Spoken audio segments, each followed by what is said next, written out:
In the 1880s, the path of a railroad dictated whether a frontier town lived or died. If the tracks bypassed your settlement, the local economy evaporated. If they came through, a patch of dirt could become a city overnight. In 1886, the Gulf, Colorado, and Santa Fe Railway had a logistical problem.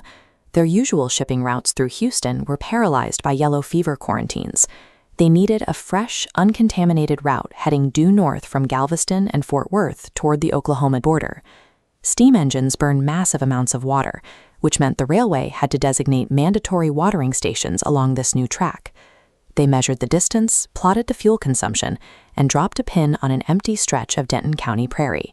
They called it Milepost 392.16. There was no grand vision for a settlement here. The location was dictated entirely by the volume of a steam engine's water tank. That mathematical point happened to land directly next to the Chisholm Trail, the busiest livestock thoroughfare in Texas. For local ranchers, this was a massive logistical shortcut. Instead of pushing herds for weeks up to Kansas, cowboys could drive their cattle a few miles down the road, wash them, and load them directly into boxcars bound for the Kansas City markets. Infrastructure materialized almost instantly around the depot. A local landowner, Elizabeth Hewling, hired surveyors to plot a town site. The railroad built cattle pens and a loading chute. Soon after, Francis Reddy opened a hotel, operating the area's first post office right out of the lobby. The railway officially named the stop Sanger. It was a corporate favor designed to flatter the Sanger brothers, a wealthy Dallas mercantile family who shipped heavy freight on the Santa Fe line. With a hotel, a post office, and a formal name, the watering stop looked like a real town. But its entire economy rested squarely on the Kyle trade. Like most frontier boomtowns built out of cheap, dry timber, early Sanger was highly combustible. In 1890, a massive fire ripped through the commercial row, destroying a huge portion of the town, including the railroad depot. 5 years later, in 1895, a second blaze tore through the surviving structures. The residents stayed. They cleared the ashes, and the railroad rebuilt an expanded 24-hour depot to support them. In 1892, between the two fires, the citizens even pushed forward to officially incorporate the city, electing a former Confederate soldier as their first mayor. The timber storefronts burned easily, but the people who built them were stubborn. They had proven they could survive physical destruction. Their next crisis would test their economic survival. Right around the turn of the century, 2 massive meatpacking plants opened just down the tracks in Fort Worth. This broke the entire business model of the local stockyards.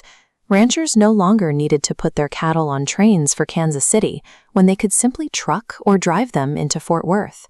The cattle shipping industry in Sanger evaporated. The town leaders saw the collapse coming.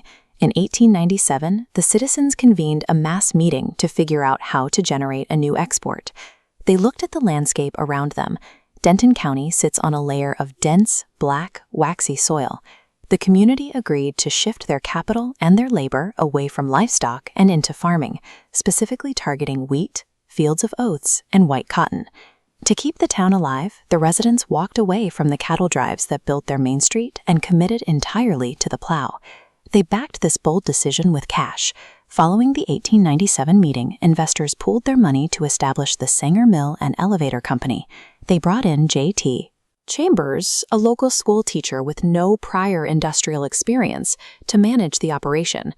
Chambers proved to be a highly capable executive. This chart shows the daily production capacity of the Sanger Mill during his tenure. Under Chambers and his son, the facility's output jumped from 75 barrels of flour a day to a consistent 200 barrels.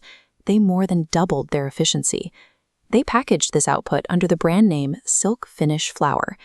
Within a few years, the mill was selling 80% of its flour and mixed feeds directly to the Texas wholesale grocery trade. The success of the mill stabilized the population. The transient cowboys and cattle drovers were gradually replaced by families operating permanent grain farms, participating in a predictable, year-round agricultural economy. The noise of bellowy longhorns and a chaos of the loading chutes faded into the rhythmic hum of flour mills and harvest machinery. By the middle of the 20th century, the fields surrounding the city limits were churning out massive, mechanized grain harvests.